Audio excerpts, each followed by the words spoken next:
Hello everyone, আসসালামু আলাইকুম। কেমন আছেন আপনারা সবাই? আশা করি সবাই ভালো আছেন। আমি আলহামদুলিল্লাহ ভালো আছি। তো কিছুদিন আগে একটি গাঁদা ফুলের গাছ কিনেছিলাম। তো গাছটি আমি তেলের বোতল কেটে লাগিয়েছি, কম খরচে আর কি কিভাবে গাছ লাগানো যায়। তো প্রথমে প্লাস্টিকের ব্যাগ থেকে গাঁদা ফুল গাছটিকে বের করে নিলাম এবং এরপর কিছু মাটি ঝরিয়ে নিলাম যাতে করে গাছটি ভালো মতো গ্রো করতে পারে।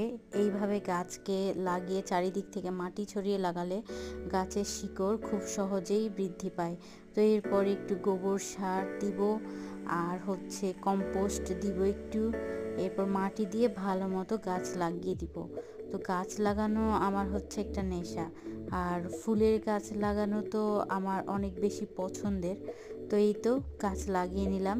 এই তো গাছ লাগানো শেষ, এবার সুন্দর মতো গাছটাকে বেশি করে পানি দিয়ে দিব। তো এই তো আমাদের গাছ লাগানো শেষ।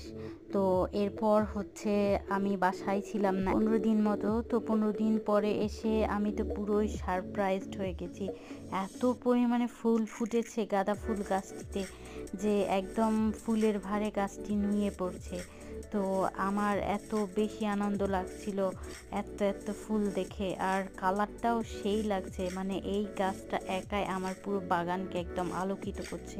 তো আজকের মতো এই পর্যন্ত, দেখা হবে নতুন কোনো ভিডিও নিয়ে। আল্লাহ হাফেজ।